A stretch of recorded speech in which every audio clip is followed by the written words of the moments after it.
Alright, here we go. Let's see if this is working. Always do the reload. So anyway, today is a kind of a important day because I'm finally. Is this even working?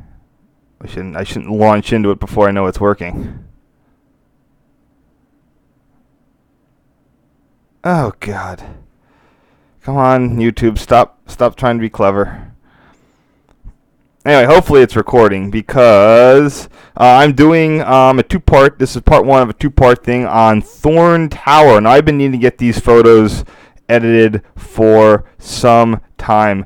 Mainly because after I lost my web hosting, they're not up. So I have a whole couple of pages on THORN Tower that just have no pictures on them. So I don't know why I didn't do these sooner. I guess I thought there were more. And I guess I was wrong because there's only about 90 or so images, and that's enough. I can do that. It's 2 days worth of stuff here. So 97. And these were taken in over Thanksgiving break weekend in 2005. This was that period of time where I had graduated school but was still waiting for my job to start. So I had a ton of free time to do a lot of rail fanning in 2005, including a trip to St. Louis, which that's a big, long, multi-part one that I have yet to get to.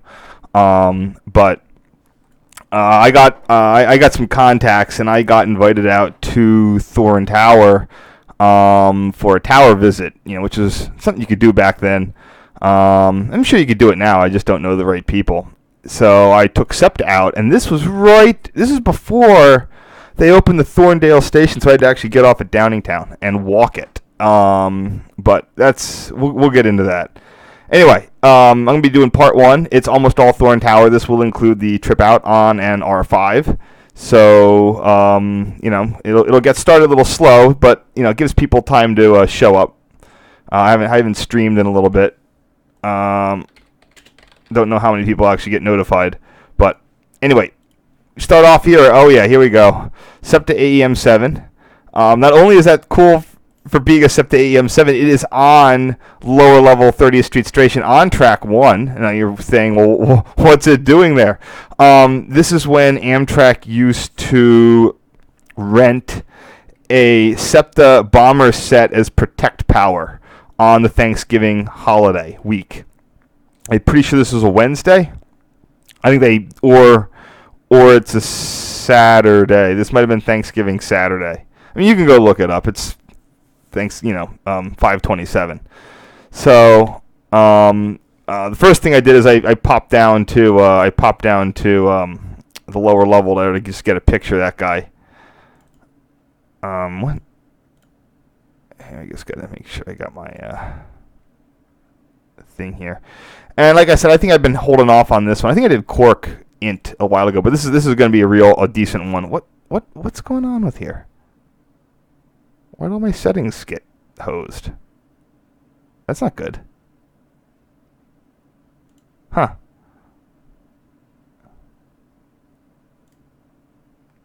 Anyway. So, I got that down there. And that was glad I did, because like I said, not only are the AEM7s gone, Amtrak doesn't tend to do that anymore. So, anyway. Oops. Wait, what?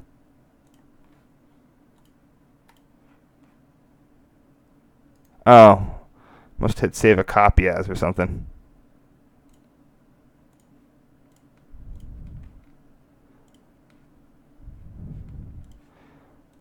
All right. Anyway, all right. I'm gonna save this a little higher quality.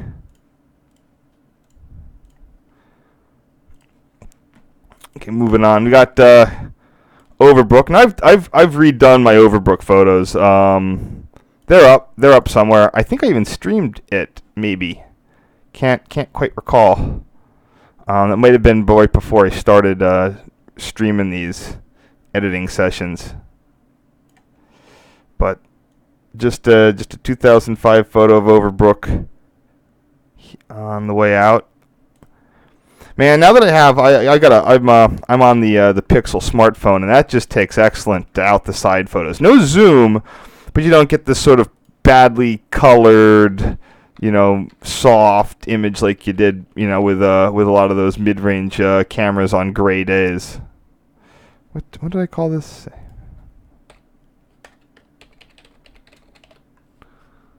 I could probably find out what I called this picture back in the day.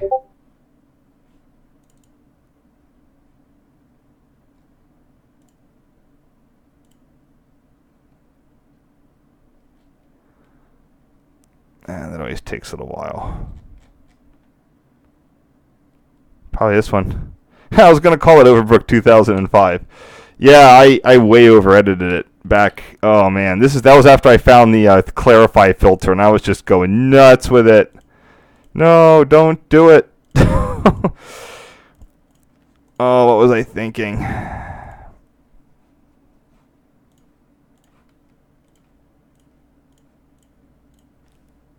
That was bad news. This was also when the concrete ties were going in on the PRR Main Line, replacing the original 155-pound jointed rail that was out there. It's pretty slick. Amtrak has a track laying machine. If you don't know how they work, it has this little travel car that goes up and down the line of flats, picking up loads of concrete ties, and it delivers them to the tile laying apparatus. So when the thing's in operation, they lay these little bridges. See that little guy right there? They lay these little bridge things like there, right, that thing. And then the travel car can go between them. I'm not sure what I would have called that. Let's see. Did I help myself out there? Oh, probably not. Oh man. Oh man.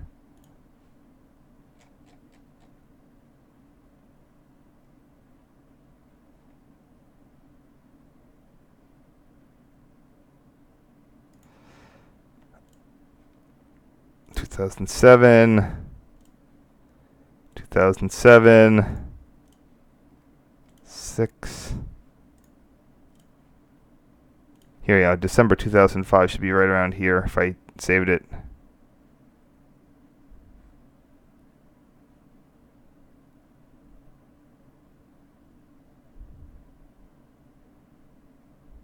There it is. So, anyway.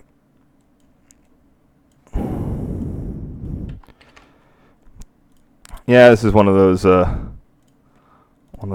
pictures that aren't super important. Don't worry, I'm getting to the tower. I don't have too many of these. Here's the actual guts of the track laying machine, where it lifts the rail, slides, then it kicks out scoops up the old ties, drops the new ties, drops the new rail, all in one fluid motion. Check out YouTube. You'll find a picture. You'll find video of it working. It's pretty slick, and these are a little bit. I'm not sure how often these are used on main lines. I think they use on freight railroads. I think they have a slightly different procedure. Where'd that go? There it is.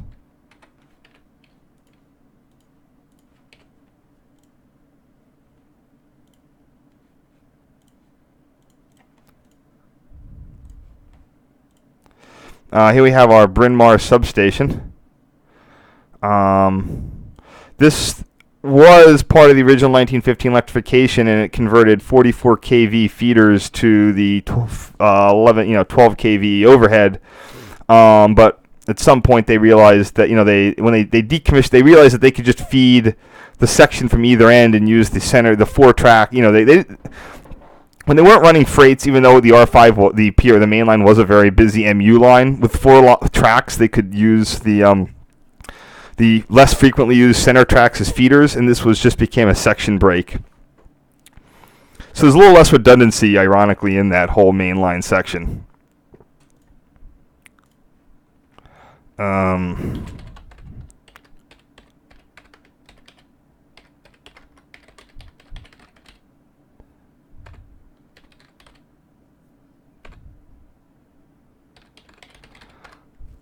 I've gone back and gotten better photos. I mean, I've done photo sets at Bryn Mawr, so I've got better stuff of that since then. So here we go. Oh, that's right. I guess I took a Keystone out there.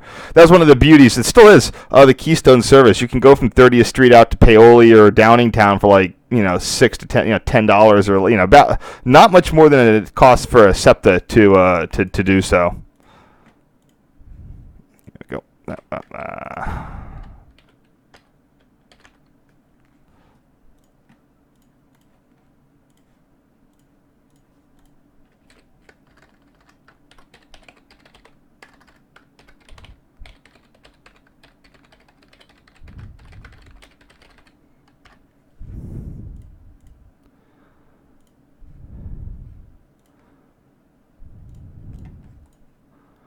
All right, here we can start the fun stuff. And this is still one of the neat bits on the main line, especially once you get past Paoli. But I'm not sure the extent. It didn't necessarily matter that THORN was a CTC plant, but unlike I think this went in with the electrification. I actually don't know. It probably exists to some degree between Overbrook, Paoli, but because of the electrification programs, the PRR upgraded the pole line on the whole section to, it wasn't the open wire type. They switched it to I just gotta find the names of the pictures here. Where would I put this? Got a lot of interior photos, but I'm not sure where the exterior ones are. Might need to go dig around a bit, dig them out. Anyway, so if you look on the picture of the PRR Main Line past Harrisburg, west of Harrisburg, you see these giant, usually H poles of like 50 wire pairs, and they persisted into the 80s. I mean, they were just, they were pretty impressive. Where is this? I know where all my crazy stuff is. Oh, God. That's not helpful.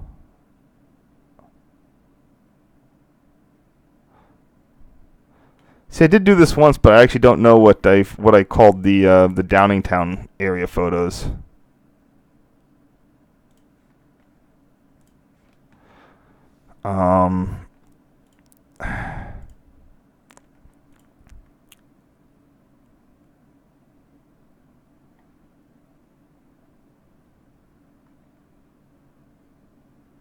Anyway, so instead of having the open wire, they went with one of the telecom style ones. Now this one you can see there's two. You have both a PVC wrapped one, which probably went in. I don't know if, now again, you have two. You have an early lead wrapped line there. Actually, there's two of them, lead and fiber, like cotton and tar. And you have this PVC wrapped one. It looks like that might have been a replacement, but you'll see that is not actually the case. I love this old like pole line technology. I mean, once you hit the 80s with just plastics and PVC, it's just like everything became that. But there's some videos online too of they're fairly recent now of like Bell or Verizon employees in New York City soldering, redoing the lead wrapped sheath on old copper wire ducts.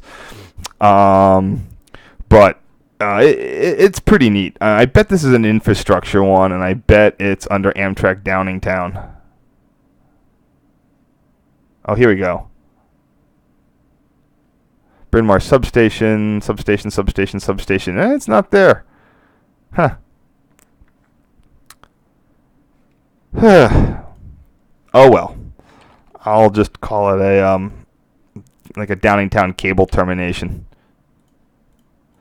So these you see a lot of these guys. This guy left sort of around. There's a couple of those still at like Columbia and some other places on the old electrified zone where they would have the junction boxes there. And I just love how it's just so non-plastic. Like the junction box is wood, the insulation is lead. Oh God. Oh man. Oh, the age of materials.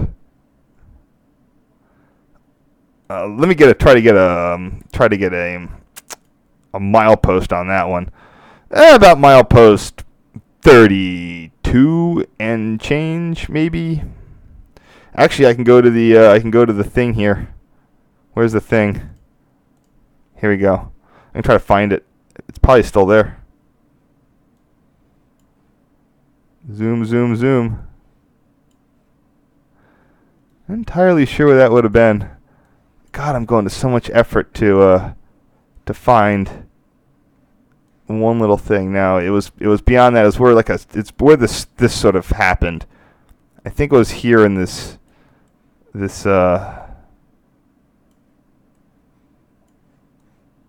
grassy area, probably right there.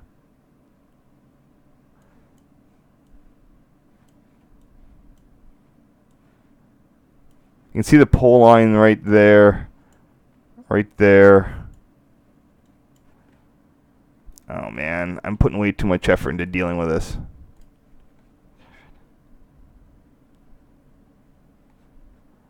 And everybody's gonna stop watching. Don't worry, I'm gonna get into the tower soon. Come on, get in there, Google Earth. Save the day.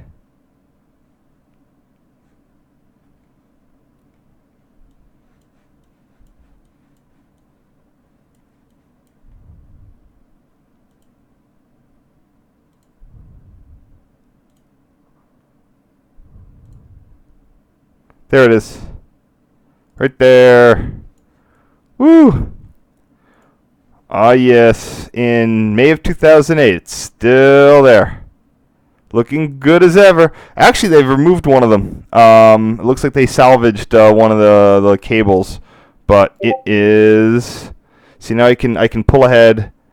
Then I can go to the overhead. Come on. Sometimes Wikimapia doesn't like working. And where is this? Do a distance. Looks to be about there, maybe. Is it there or there? And it is doot doot doot doot. About 3,000 feet, so it's about milepost 33. Okay, that's all I needed.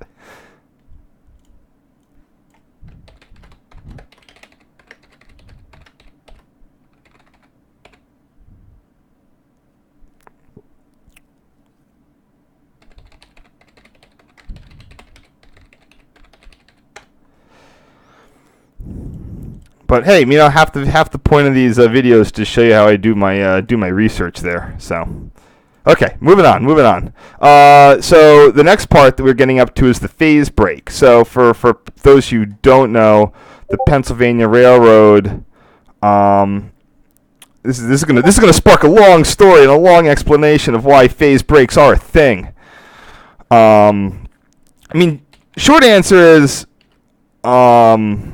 when you change power supplies, as in the supply of the at the macro level of your electric traction, the sources might be out of phase. Especially remember, in 1939 there was really no national grid, or even we have 3 grids in the country: East, West, and Texas. But even in 1939, you did not have those. You had local grids. You had Philly or your town, and then farmland in between them. So the fact that the PRR had a power transmission system that stretched from New York to D.C. to Harrisburg, it actually went a fair degree out of bounds. And it would have its own it had its own generating stations and phase converters. So it's not even that the utility could become out of sync. It was even its phase converters or its own power plants could be out of sync. So the PRR has synchronized itself into 3 sections: south of Perryville to Washington. Washington to D.C. Perryville to north to D.C. New York, and then the Harrisburg region between the Port Road up from Perryville, and then everything from Harrisburg and that low-grade line to Thorndale. And this is where the cut was. And when you had these phase break indicators, if normally they would be like half lit, the diagonal ones or something in a form of whatever. Usually it's dark or all of these are all lit. And I should have photos. I should have names of these from back in the day. Somewhere.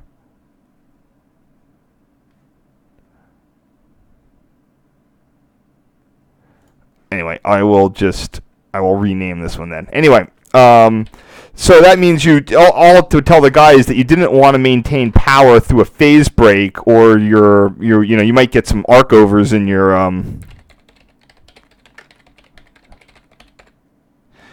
this is your westbound track 4 PB SIG.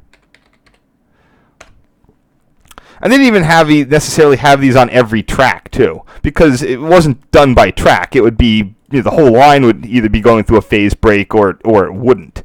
So, they think they had 2 or something. But anyway, these are still used. They're on SEPTA, where they go through they switch power supplies from Amtrak to SEPTA, and Metro North has 3 zones that can be out of phase, and those are mandatory phase breaks. I don't think that they ever are not in phase breaking. Amtrak, I think, still work, but I've never seen one active. I'm sure someone has. This is just a slightly zoomier photo of that. And they're just so decrepit. These aren't a critical safety system, I'm pretty sure. So they don't even need they do not need to be they do not need to be maintained as like a real signal. So they just sort of let them go to Amtrak does not put a lot of maintenance in these. I think there used to be some on the. Oh wow! Look at me go. And that's the other reason is they don't need to. The PRR always looking to save a dime. Left the backing plate off of them too. Again, because they would all be lit up, and that's pretty obvious. But they just there's no you'd see them and B, they again weren't a critical safety thing.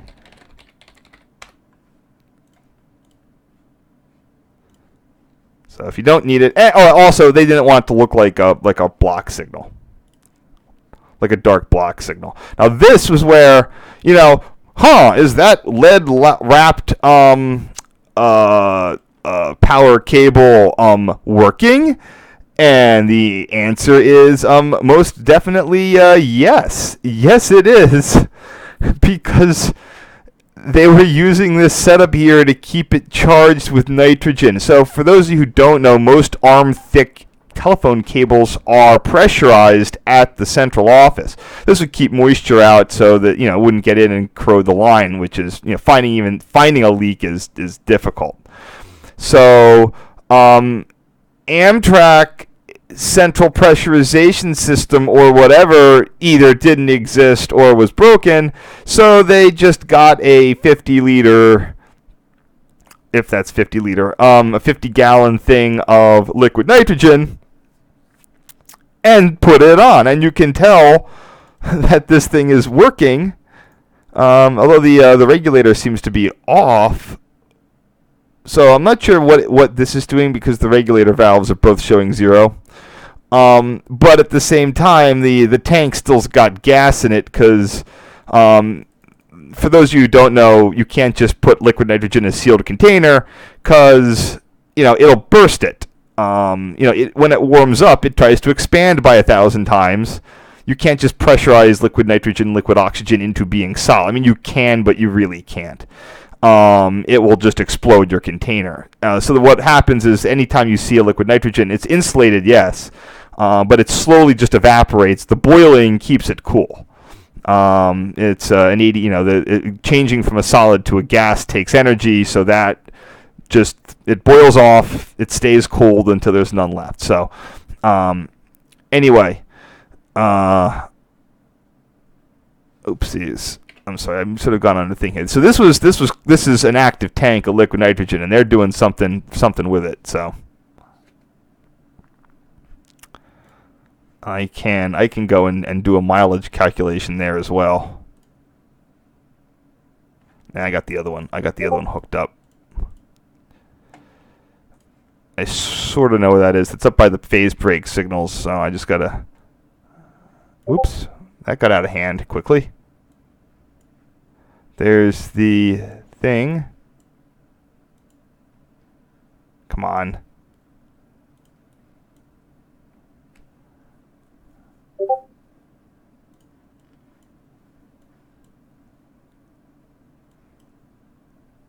There's your substation. The phase brake signals are probably in there. There they are. So the thing was sort of located right there. So this is about a mile. So this would have been milepost 33.4.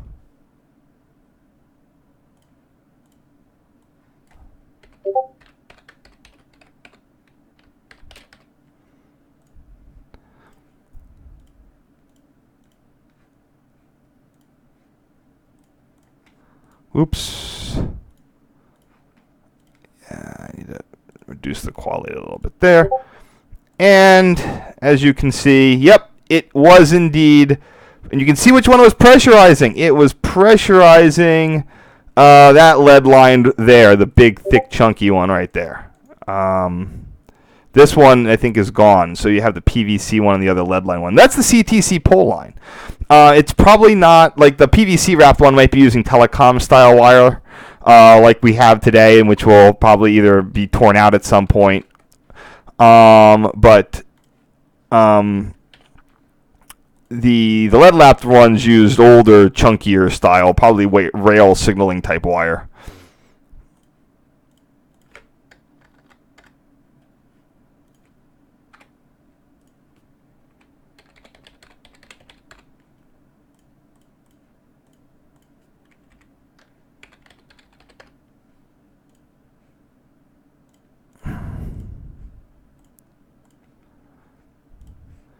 Probably check, make sure how the stream's doing. All right, we're still streaming. Oh, I got 8 people. Yeah, hey, 8 people. You're gonna be you're in for a treat tonight. So tonight and tomorrow night as we go through THORN Tower. I got lots of fun inside photos. Oops. Yeah, I don't wanna mix stuff up here. Okay, here we go. First 12 are done. Let's see if we got any questions in the stream. So question in the chat if there's any difference between the SEPTA AEM7s and the Amtrak ones. The SEPTA ones were newer, although so there's a second batch of AEM7s built in the late 80s. I think it's like 87, 86 through like 89. SEPTAs were some of the last built. Bud had exited the market, so the stainless steel, the car bodies were built by the Bud licensee in Brazil. I forget who they are. It begins with an M, I think, like Staba or something. And but besides that, and being a little newer, not really. Most of them didn't get upgraded because of the they were newer. So anyway, let me grab another batch of photos here. Getting close to the tower. Oh, that's what I wanted to do. I wanted to where was that? Let's pull up this Google Street View.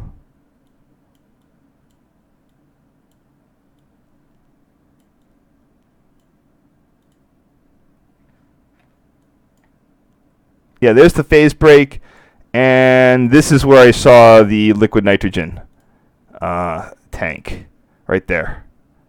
Oh, no, it wasn't there. Come on. Oh, there it was. You can see the splice junctions, which seem to have undergone a little bit more work since then. But yeah, so I will say, as Amtrak has closed the towers, they have not been removing the pole line. So this infrastructure basically runs to Harrisburg, and even though it's not used past Park, it's still there. So, go grab a hacksaw and cut yourself off a piece of history if you want. Oh, man. even when it was still in service, that pole line, when you were riding on a Keystone train, there was so much of it. Even where it's in service today between Park and Thorn, there's so many trees falling on it. It's nuts. I don't know how it kept working. Oh, yeah, here we go. Here's the cool stuff. First, we got to have your dose of substation. Oh, I got a better angle on the LN2 feed. Or I guess it would be liquid right now. Yeah, there's even a little nipple on both of those to charge them. Pretty cool.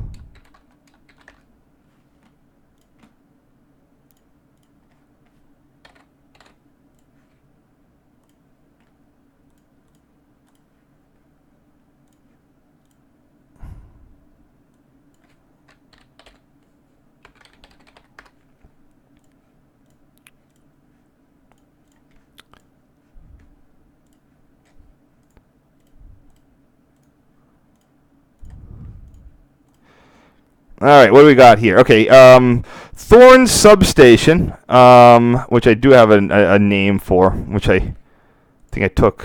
Which one is this? Probably Thorn Substation left, because I had bad names for things back in the day. Yeah, that's the picture.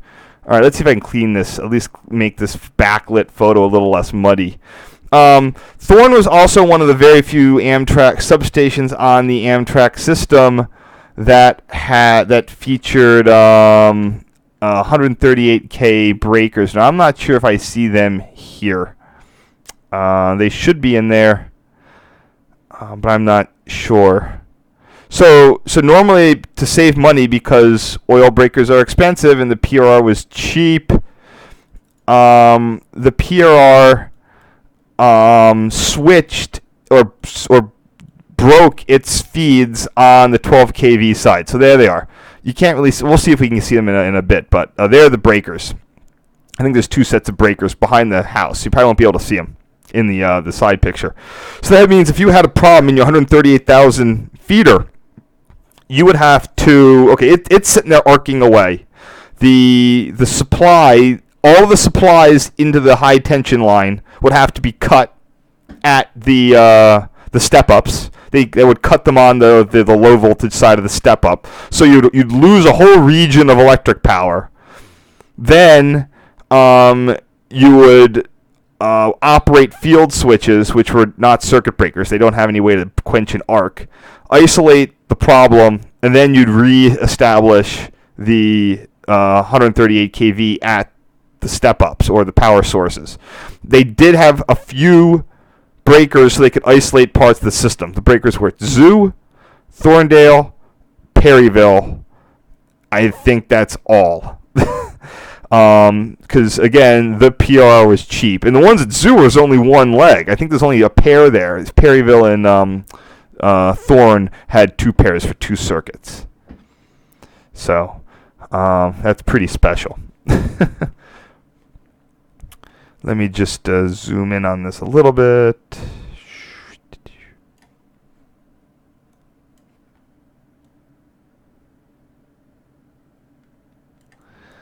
Get this photo dealt with.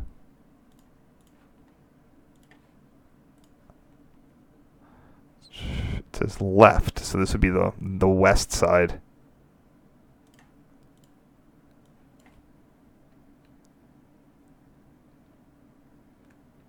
Or B side.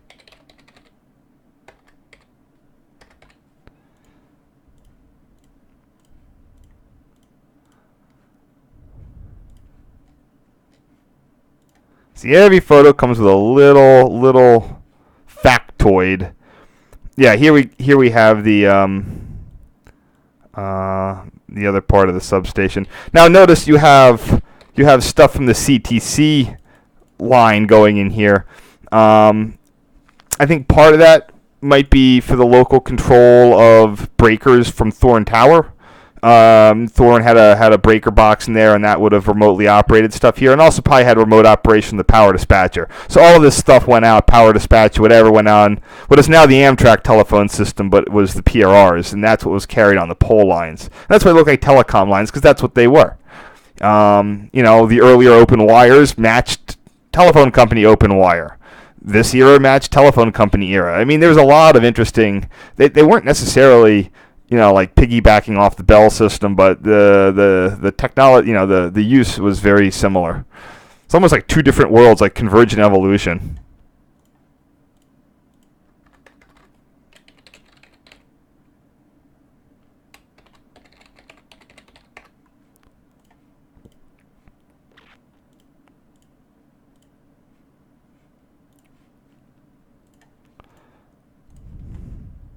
Hey, we got to the tower. Yay. Okie dokie. Now I do have my photo names from this stuff, so let's see if I can find some of these. This is 2005. I had been to the tower before, but mainly as a walk around with my film camera in the 90s. You just sort of rolled up there, but I didn't know anybody there, and I'm not going to go calling attention to myself. THORN is a very it was built in 37, I think. I'm not going to look it up. It doesn't really matter. It's late 30s, and it's odd. PRR, the king of the bay window, kind of abandoned bay windows, starting in the late 30s and moving through the 40s when it re-signaled much of the NEC. It just had side windows instead of the bays. I'm not sure why. And when you're inside, I guess when you're inside, you could have seen out the side windows. Kicking off here, we have the Fraser board.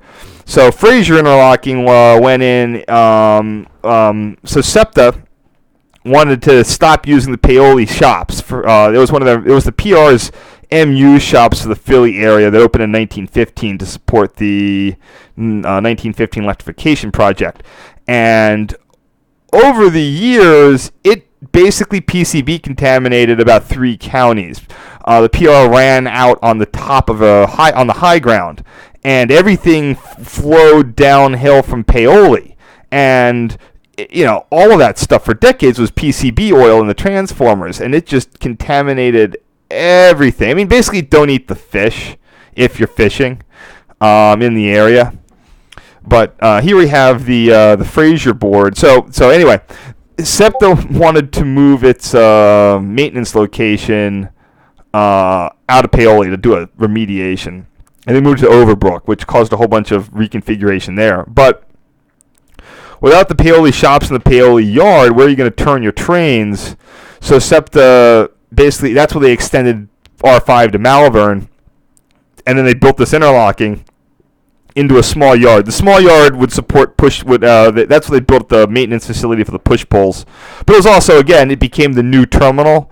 Now, yes, some trains would go on to Parksburg and Coatesville, but this was the main terminal until, especially when those services were canceled, until they built out Thorndale. But even then, everything is stored at Fraser. So this interlocking went in, and the question was,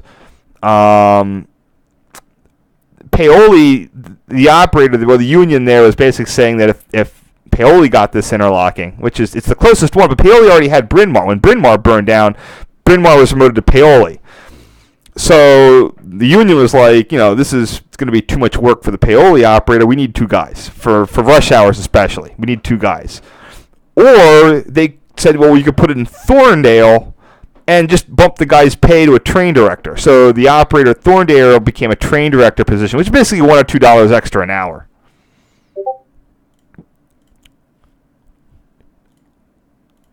See if I can find the name on that one. This one? Nah. This one? No. There it is. Some of these, okay, this is where I'm getting into the I'm not going to resize this zone. So, because that's what happens when I start doing I'm glad I remembered, because when I get into tower stuff, that's where I don't resize it anymore, because you need to be able to get in there and see the details, like. To reset signals after dragging equipment activation 4W Fraser, hold 4W, detector restore toggle. Yeah, you want to be able to read that. Also, you can see they got utility power, 100 hertz power for the things. This is a standard unit level lever board for Amtrak too. It is not an NX board at all. You manually press the switches, and then you press. I don't think you turn. You push, but you can fleet one way or use it or flip it the other way to do something else. These pegs are used for blocking devices. If you need to block out a section of the interlocking, that's what you press those in or out, which then locks out that section. So it's not an NX. You don't press an entrance and an exit. You align your switches, and you sort of just press the button, and then it'll clear the signal or attempt to. Red, of course, is yellow is track occupancy. Red is catenary plates. Blue, I think, is something locked out traffic. I'm not sure. This is all Rule 251 as well. So no traffic levers on any of this. Catenary plate switches, heaters, a maintainer call. One fun story is where apparently when you hit the blocking device there or somewhere else, it cuts power to the switch even if it's in mid-throw. So you got to be careful if you're an operator, because you can put a switch on center if you don't notice it. You can give a bad permission pass to stop signal. Here we have a wonderfully blurry photo. Let's see if I can find it. I'm giving away all the fun stuff here. So I guess this would be the left side of the panel. Yes, because that's Cal and interlocking. So I'm just going to give this a sharpen and save it.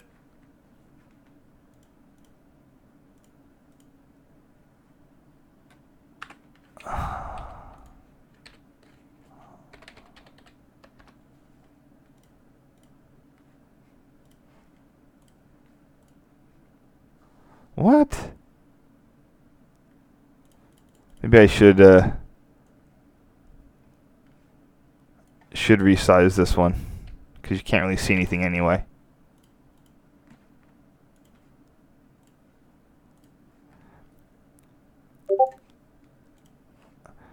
Here we go. I'm not even going to bother sharpening this, but this is your main THORN plant. So this is a standard US&S CTC style machine. So these will vary a little bit with how sometimes they do the color codes. Switches on top in this model, signals on the bottom, but you'll have there's a lot of extra cruft on this one. Heaters on off. You got heaters there. You got that does something. A whole lot of rusty rail blocking devices. Again, signals in this case, if it's red I think red's locked out. But if anything's cleared, is red locked or just available? I'm not sure. I think it's locked, but I'm not entirely sure. But a displayed signal is one of the orange ones.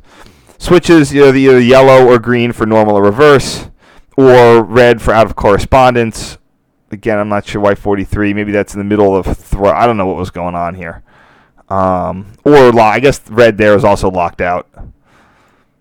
I have no idea what routes are up. Again, on the model board, it's not like, it's cat plates are the red ones, track occupancy are the yellow ones. Again, it's almost all Rule 251, only track two. You have one traffic level over there, and that uses this hacked-in push button. You have an old thing for electrically locked switches. Now, the THORN plant itself it's on a CTC board, but it's direct wire.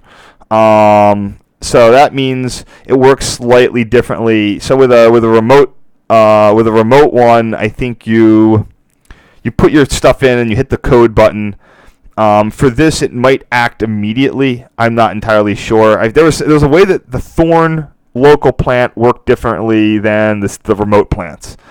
As in, you didn't have to hit the code button to make it work, or it would work immediately in some way. I think it was you just didn't even need to work the code. But the code buttons are all shiny. it worked in a way that was different because it was direct wire for everything in the local THORN plant.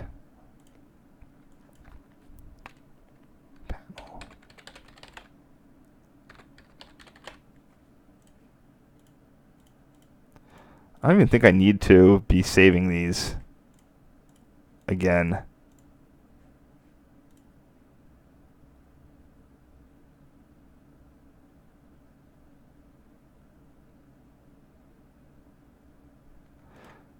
I think I would just yeah, see, I'm saving this stuff out, but honestly, I just need to be renaming it because this didn't need any changes made to it. Yeah, here it is, 19. I'm just going to delete that, and I'm going to rename this 19-1.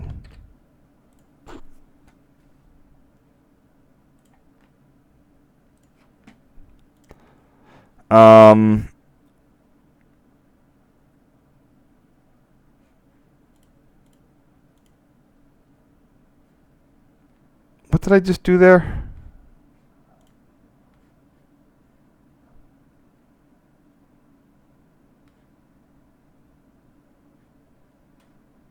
Huh.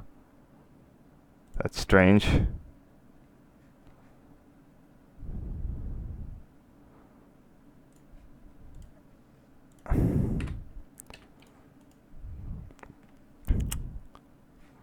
So again, same panel, just slightly different, just showing a little bit more. An old switch for a dragging equipment detector. A lot of rusty rail. There was, especially at this time, there was nothing crossing over at THORN except for Amtrak steam to wrong rail. So he did the Fraser job a lot, but everything else was you weren't seeing a lot of action out here. So that's the 20, the number 20 thing there.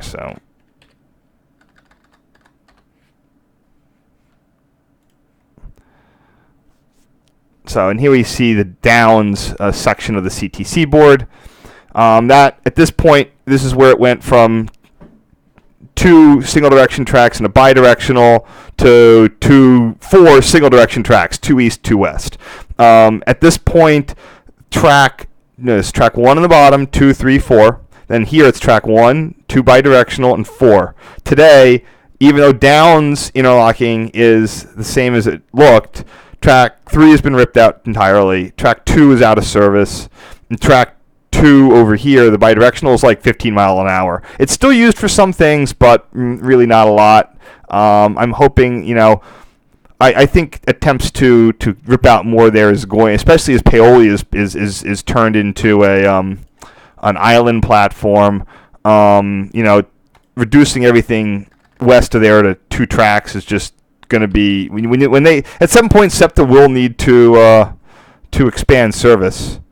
Oops. Okay.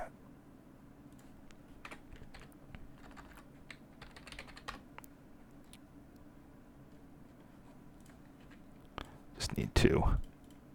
I'm just doing a lot of rename jobs on here because there's really nothing I can really do with these. Sometimes you just got to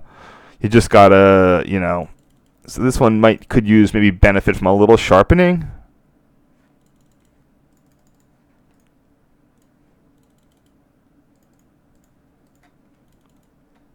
Yeah, you get your bulletin order. So this is the Glen part of it. So THORN controlled Callan on the far west, THORN local, Downs remote, Glen, and Dale. Dale used to be up there. Dale was a 2-track flat junction where the Philadelphia and Thorndale, the low-grade line would split from this was the original terminus of the low-grade line or the Trenton cutoff, and then it got extended to THORN as part of the 1908, 09, 06 improvement project. But they kept the original thing. Today, the low-grade's a trail. You can see the original low-grade. It's been blacked out. So this is where Dale was. This is all... doesn't matter anymore. This was signaled at some point, but at some point Conrail just says, secondary track. So that lost its whole status there. That was sometime, I think, in the 90s. But you can see the old low grade sort of going over there. Yeah, I'm not gonna sharpen this one. I'm just gonna rename it. There's your traffic lever, and then the old that's where it crosses at Whitford. the bridge, but again, it's taped over, blacked out. And again, this is all 4-track, 2-track. This is a 6-track, basically, conduit here for stuff.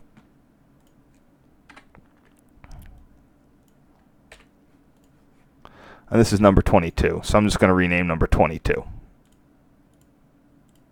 If I can find it. There it is.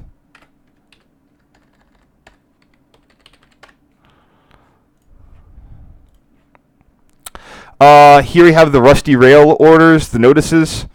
It's a lot of rusty rail because, again, at that time they were barely using anything. So it's basically all the tracks over like most of the switches. Oops. Sorries. This is for Thorn interlocking, I'm pretty sure itself. Oh, I guess this is for Glenn? Oh, no, these are all of them. Thorn, Callan, this is the whole thing. Let's see if I have a name for this one already.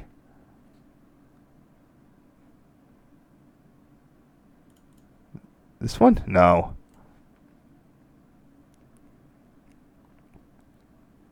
There it is, rusty rail notice.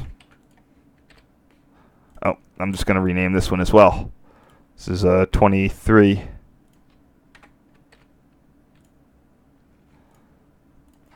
This is easy for me today. I just rename stuff. This is great. Okay, this one's going to need a little bit of help. Little bit of help. It's sort of distracting there. So this is what I'll probably just give it a name, a lever name. 70 through. See, look, you even have so right here. These are circuit overhead wire circuits. 22, 23, 11, 44. That means 1 to 1, 2 to 2, 2 to 3. These are and one of them is even open. And then you have some switch heaters. That's for downs. So give this a quick sharpen. Let's see what that one is. Let's see what I went with on that one. Oh, downs levers. Okay, cool.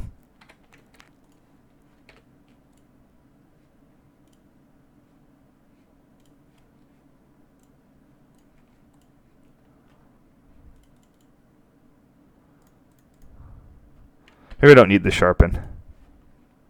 It's blowing the size up a little bit and probably don't need it. I'm not really futzing with it too much. Okay. All right, let's see who's on the old chat here. Oh, we got 6 people. Oh, yeah, you can rewatch it, but you can keep watching now. I mean, I'm gonna be on tomorrow too. Remember, this is part 1 of part 2. Oh crap! I've been rambling on for an hour. I gotta step things up here. So anyway, I just got this is a tower one. There's a lot to talk about here. Let me just delete the ones that need to be deleted. Delete. No, I got the originals all backed up. Oh wait.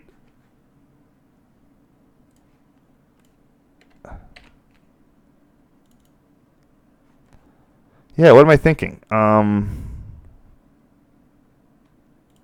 I don't need that because I didn't really do anything to it. Fraser panel. Fraser panel. There we go. Get rid of that one and that one. I got halfway done. Yeah, close-ups of all those levers.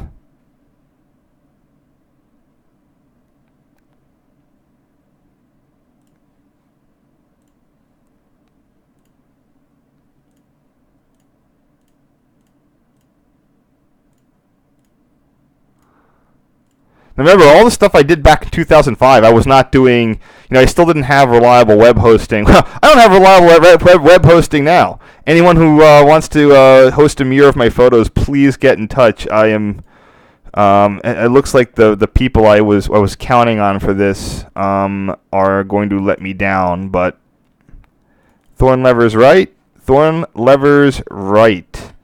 So this is photo number 25. I'm going to have to resave this one. Thorn lever is right.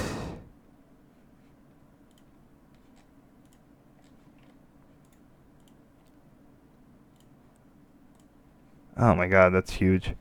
Am I saving these at like a high? No.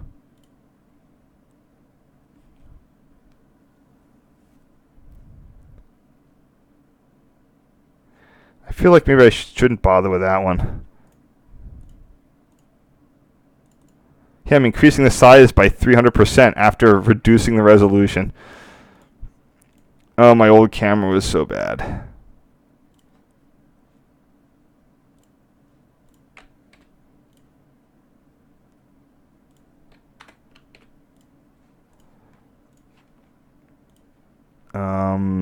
These are the old breaker levers. What were these called?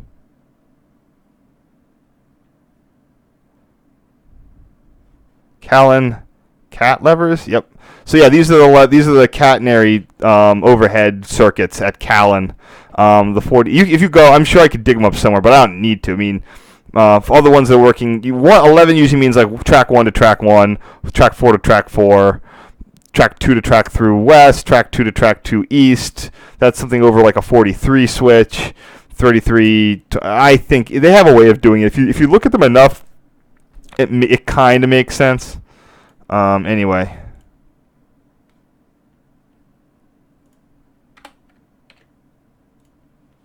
I'm just going to leave these original size as well. Or maybe I don't need to leave these original size, because you can read them pretty well.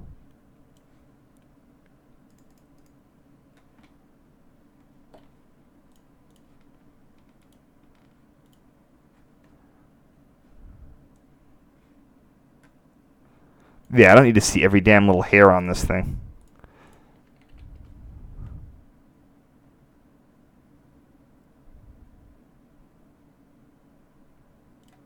One second, I'm just going to unrename that other one.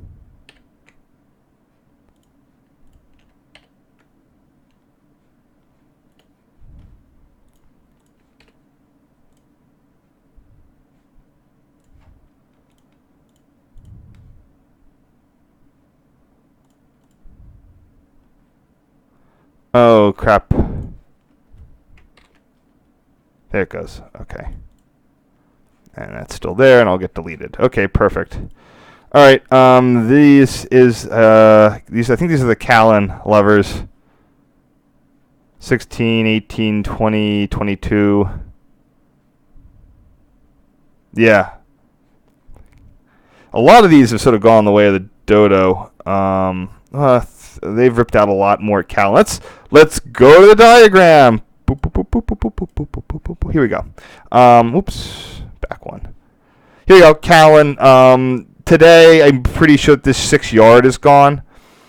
I think 5 running is still there. So again, you had 3 switches and 1, 2, 3, 4 signal levers, because 2 of them were off center. Yeah, 6 yard I'm almost positive is gone.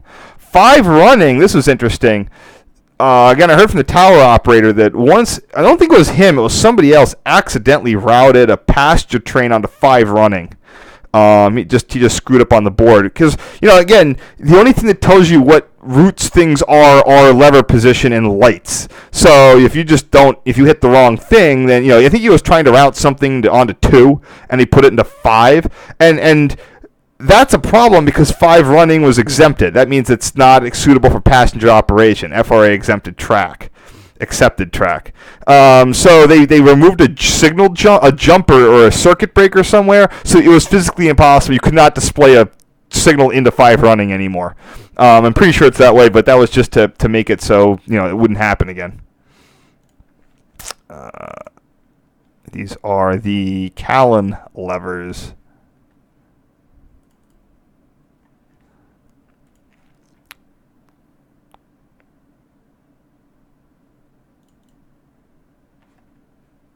Huh. Okay, I guess that's what I'm calling them. All right. Do I need to zoom? How much do I need to zoom on these guys? Nah, they're pretty legible. I can resize this one. Yeah, you can read everything there. 16 DED 1855. So these things at the top, the Dragon equipment detector like switches would actually basically their acknowledgments. Oftentimes a DED trip would drop a signal here. So what you would do is if the DED line went off, you'd reset it with a little toggle switch, and you could restore the signal or stop the train or whatever. These 55, 63, those are the cat plates. That just shows you if you have catenary de-energized, which track segments are in fact de-energized.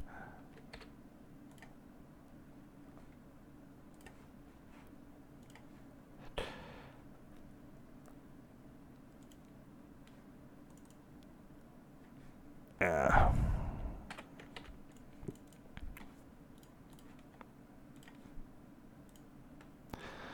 And again, these are just the same things we've sort of seen and talked about before, just close-ups.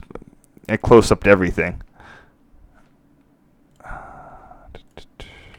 These are levers 49 through 60. This is all still in service today. These CTC machines are going to probably, especially overseas. What did I do? Okay, sharpen. These are still, a lot of these are still in use overseas. NYC Subway has a bunch, unit lever style, not CTC, but they're US&S style C machines, etc., etc. So I think these are definitely will outlast the electro-pneumatic machines. But they're not. Well, one place you'll see you see a lot of this stuff: zombie towers. I need to do a post about what zombie towers are exactly, but it's where you'll have something that's been remote. It looks, there may be a tower there, maybe it's just a relay hut, but instead of like a local control board, you get one of those, and it still works. What tower? IU Tower had something like that, and Davis Tower in Davis, California has one as well, where there's one of these US&S panels inside, but the whole tower's been remote controlled. The relay logic allows for that, so you can have, this is just an interface. It's not like a Model 14 where moving the levers actually has interlocking behind it. You can move the levers however you want, and you can try to code it, but if it's not an allowed move, the signal just nothing will happen.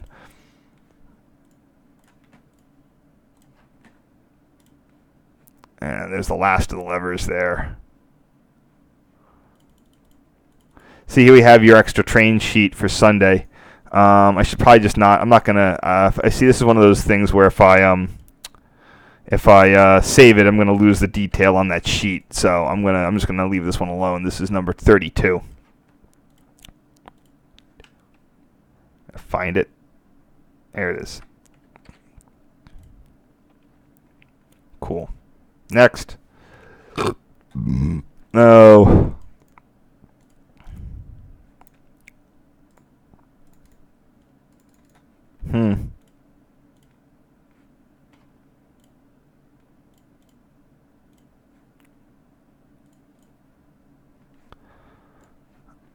Which one is this? Glen panel? That's pretty.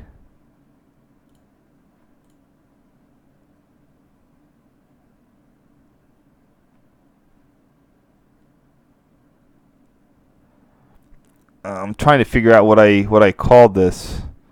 I might have just deleted it because it's soft or not done it. Yeah, this is the Glen panel or the Dale panel or Dale switches. Yeah, I'm gonna keep it original resolution and then just rename it. Like I said, sometimes back in the day, I would be way easy to just delete stuff or not do them.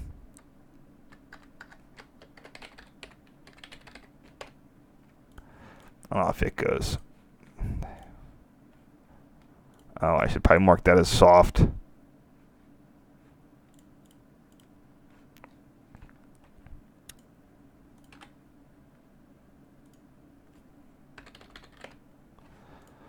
Okay, here we have. Now I thought this was a telephone concentrator, because it has you know, locations: Park, Thorn, Fraser, Paoli, and Gap siding.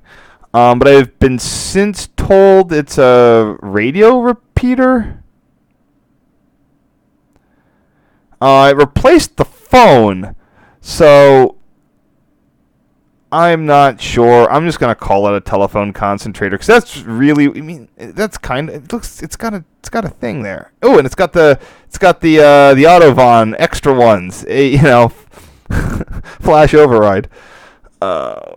Fun joke for all you Cold Warriors out there. Let's see if I resized if you can see all the stuff. Yeah, you can read that.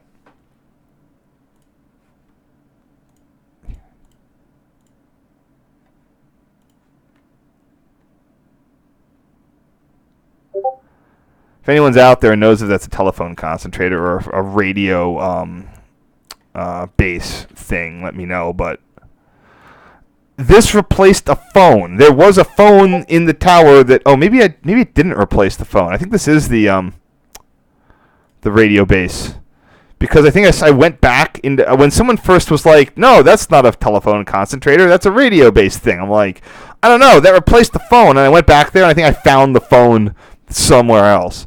So here we have the dragging equipment. Well, hold on.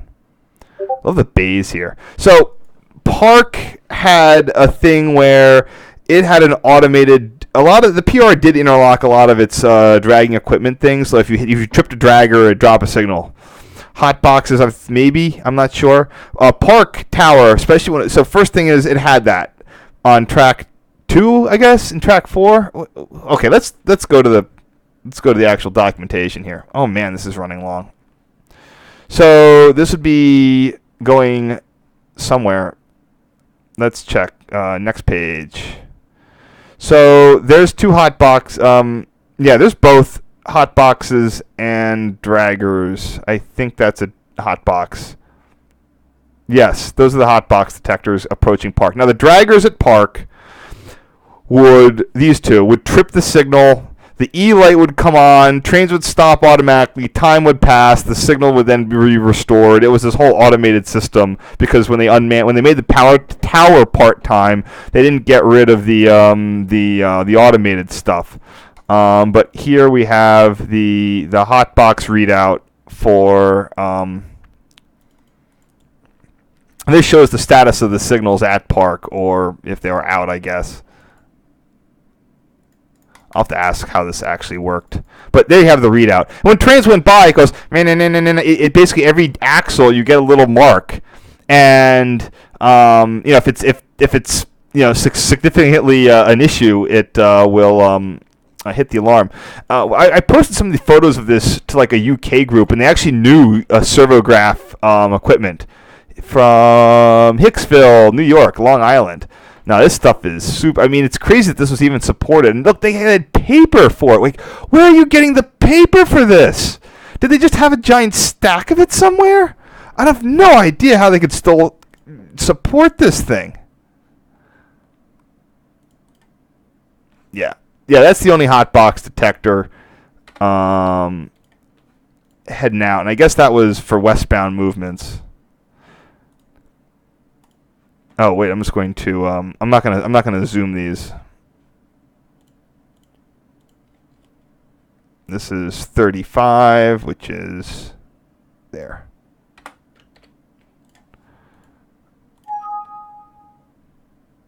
Oh, I straightened it, but nah, I'm not gonna bother.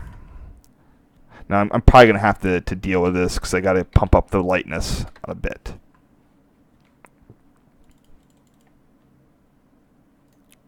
And here we have track 4, north and south rail, track 4, etc. And then there's your readout. So this is for track 2 and track 4. At this point now, track 2 has been ripped out. Back then, track 2 was used to pretty much it was the old freight track that would go out on the A&S through Quarryville and hook up at Safe Harbor. That got ripped out again in the late 80s, early 90s, but there was and is a major industrial customer, the Green Giant Food Processing Plant, and Does this need sharpening? Probably not. The green and so Park was closed. The tower, Park Tower was closed, and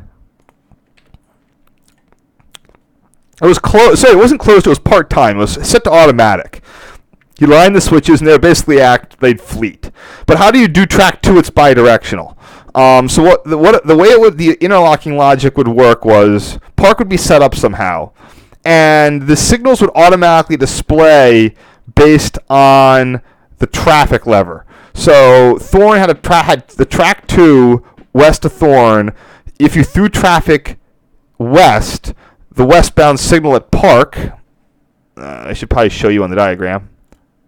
This track right here, this westbound signal here, 20L, would display. It'll get a restricting up on 20L. Trains would head out to Green Giant. When they wanted to come back, operator THORN would throw traffic east on 2. 20L would go to stop. 24R would display, and then the signals would display, and the train would head east on 2. Now 2's been ripped out, and there's a hand throw switch where Park used to be, and Park's gone. Replaced by a new Park of just a crossover. Uh-oh, I'm really losing people here. I'm sorry. We got one more set left. Oh man, this is taking so long.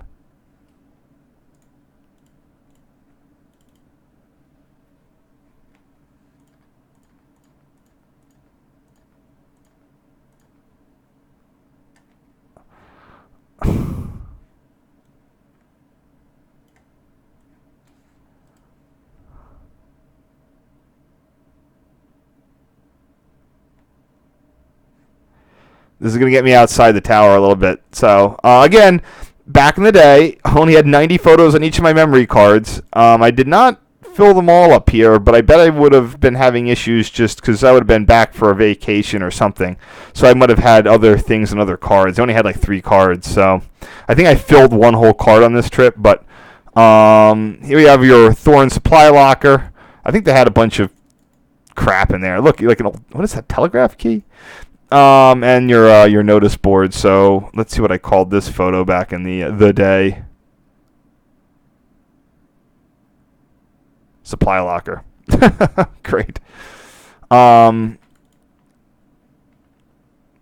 plate cards, Form Ds. This is one of those things like, do I redo this one or not? Let's see. I'm gonna resize it, sharpen it. Can I still read everything? Am I missing detail here?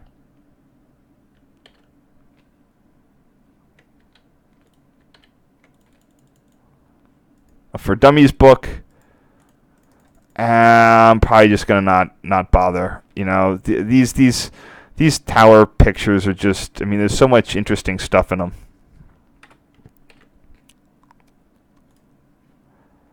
The notice board I'm definitely not going to, because you need to get in there to read that. This is typical to all the towers. There's not a lot of these left, probably. Especially classic Amtrak thing. General notices, bulletin orders, more general notices, more, oh, sorry, for the divisions. Baltimore division, what? Oh, God, that's old. I'm pretty sure that did not even exist at this point. Advertisements. Single day vacation days must be used by 12/105. Personal days must be used by, I guess they were doing some sort of transition to PTO like everybody else has been doing. So there you go.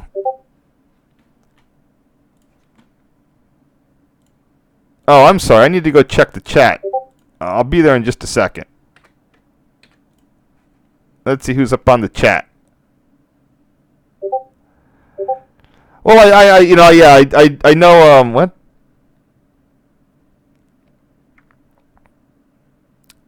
For Brian, they are hosts. Well, most of my photos are on Google. Flickr now charges for anything more than 1,000 photos, and I have a lot more. And yeah, it's not like I'm cheap. It's just mainly like I want a place that, like, if I get hit by a bus, my photos won't vanish as soon as the account runs out. And that's I've known a bunch of, like a lot of the web is going to start. We're gonna have major web existence problems, or archives are going to start vanishing once a whole bunch of octogenarians pass away. So I'm looking for something that will have some staying power, which is why I'm definitely looking for mirrors. And I probably will arrange for a historic society to do some stuff with at some point.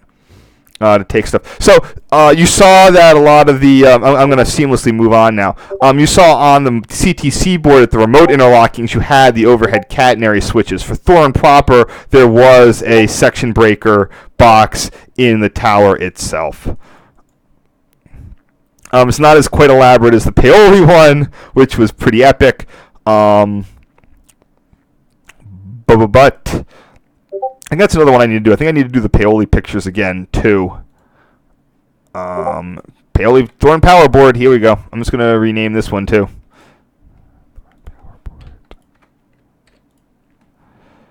Next photo.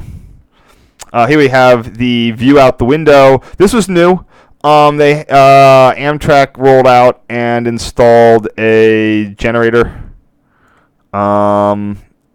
Because they want the air to keep the compressor system to keep working. So this was Overbrook got one too. Apparently, some guy would come out once a year to test it and to change the fuel.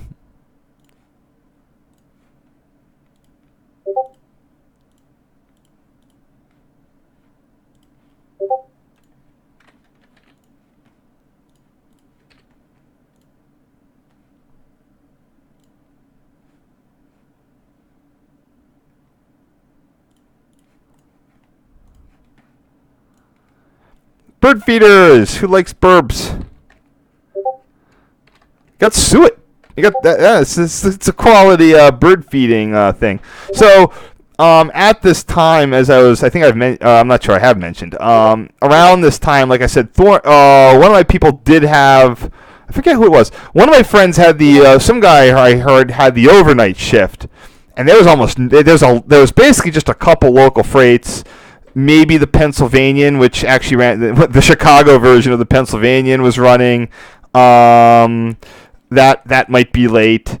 So you didn't have a lot of stuff, and he would pull out the emergency stretcher and go to sleep sometimes. And he knew the machine so well that he could tell what was up by just listening to the way that the CTC relays were clicking, if there was anything out there, usually that local freight. So when he could sort of doze off, but when the local freight showed up again, needed attention, he'd get up and give him a signal or whatever. Ooh, the stairs.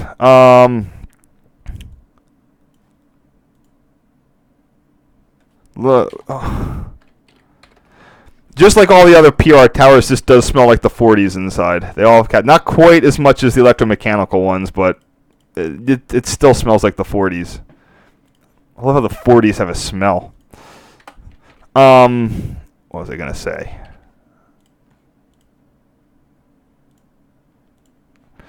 Another guy there, what was it? I'm trying to think of the other story that I heard. There was a guy that he was also working overnight, and he thought that his girlfriend was cheating on him, so he just left. And at some point he went to go catch her at some point in the early AM, assuming nothing. Well, either way, he some train got stuck at a signal and couldn't raise him, and he got back, and there was an Amtrak. I'm pretty sure he got in trouble for that one. You hope he would. I think it was the same guy who threw an office chair down the steps at Paoli Tower. Here we have some CP valve covers. Probably are still there. All these towers have become little whatchamacallit places, collection points for this sort of stuff. Just checking the sizes as I go through these. Almost done here. This is the last set. I'm not going to dawdle too much.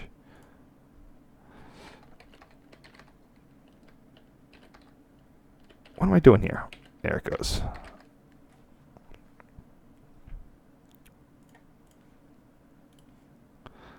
Very well preserved. I mean, you got your interlocking horn, the interlocking light. It's on. I think my friend was like, we were playing with the switch, and we had it on, and we left it on. So the interlocking illumination light, right there, this guy, right there, he's on. Oops, right there, still on. There's one that's there but not there. That light, it's fascinatingly, like, complete.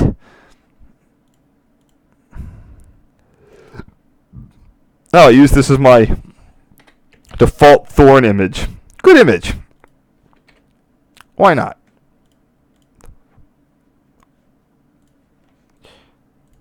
Getting down to the end here.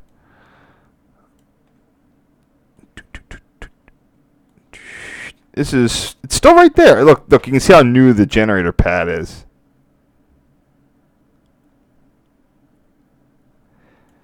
And this is still there next to pretty much everything. I mean, it's very accessible even to this day. Back to the oh man, I'm losing people left and right. Oh man. I'll go back to this. I mean, you can still see even if you keep going. Remember, I walked all this to get down to the tower. Where is it? It is. There it is. Yeah, it's still there, right behind that a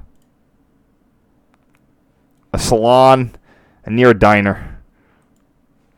Probably still a decent job to hold, especially next to that diner. Almost done here. Just gotta straighten this guy out a little bit. Not quite straight as I want it. Okay, there it goes.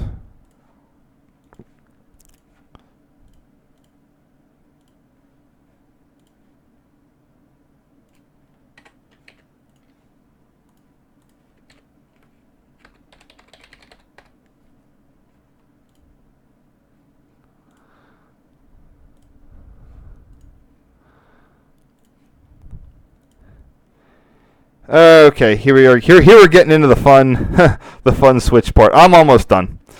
So anyway, yeah, as I said, now if today, man, the way I do my interlocking surveys, like a 6-track full crossover would have taken oh my god, hours. Probably over an hour, probably 90 minutes to get through all that. But let's see how this is doing.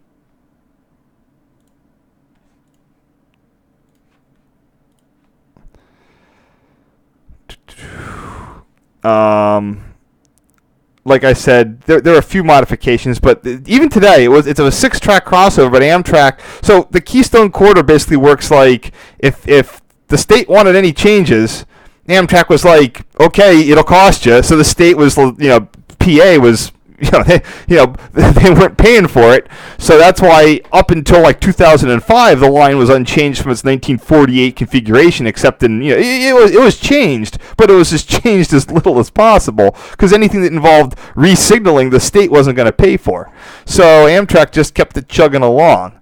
Amtrak, I've heard, doesn't, it's sort of, they don't like the Harrisburg line, but they kind of got to use it. It's just too integrated into its system, and they've got a lot of stuff, and it's a key part of the track they own, but it's not really a key part of their service. So it's always sort of a red-headed stepchild.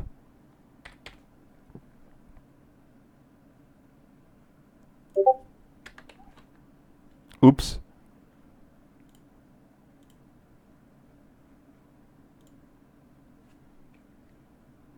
Yeah, I'm not getting back out there. All right, last thing, 51E switch. I'm almost done. Where is this 51W switch? Fair enough.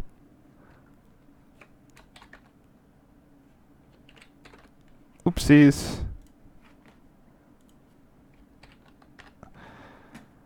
Oh man, this took so long. Switch eastbound. Oh, oops, forgot to resize it.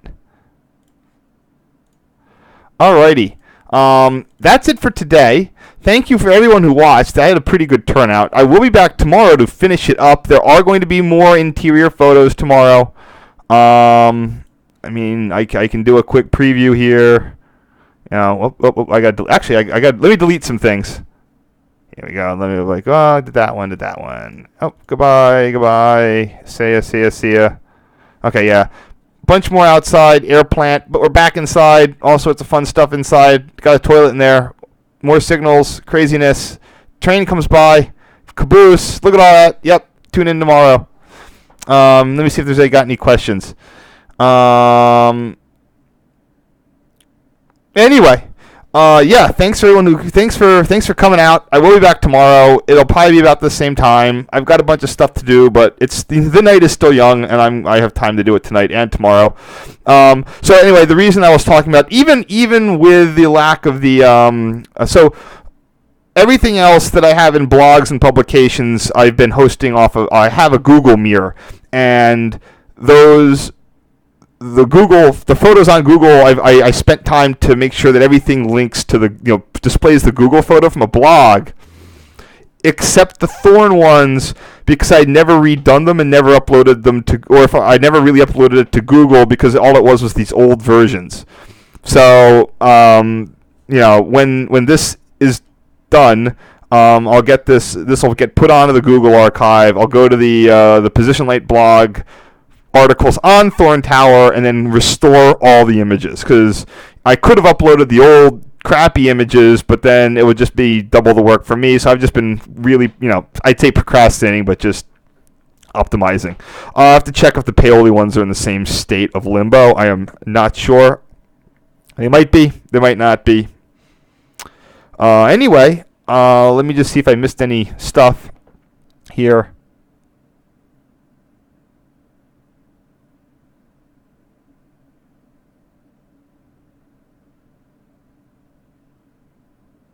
Yeah, going back up to, I'm not sure if John, whatever his name, John Loach is still there. But no, you're right. The lead line would have had paper inside, and the plastic one would have had the plastic telecom wires. I think the lead ones would have had, I don't know if the lead wrapped ones would have had the same 1930s style telecom wires inside, or if they would have been railroad signally type wires. Like I said, telecom and railroad are very similar, but seem to operate on different standards. Talking to Jessica Katsumi there, the 138 kilovolt wires, and they used to, not anymore. They basically terminate right across the river. There used to be up until within the last 10 years, there was an abandoned substation at Enola. That was all covered in weeds, and that got ripped out. But that was there. But the wire, the cables were largely intact. Some went to Enola substation, and one circuit would follow the west side of the river, the Enola branch, down to Rowena, aka where the Royalton branch comes in. It was intact, but not used. And at some point, NS basically says, "All right, we're going to collect the copper on it." It was sort of the same way that Conrail eventually told Amtrak, "Hey, do you need this Trenton cutoff cable?" Amtrak was like, "No," and then they needed it when they had power constraints in North Jersey. But I don't think they're really going to need that low grade line wire. So no, those are unused, and they said they've been unused for decades, but they've been recently cut back even more when NS did its general scrapping of the electrification infrastructure on the Port Road circa 2011-2012. If hopefully that answers your question. All right. Anyway, I'm way over time here, so hope you guys had a great time. I will be back tomorrow. Hopefully, I can get things done a little bit better, a little faster, hit that hour cutoff, and you guys have a wonderful day.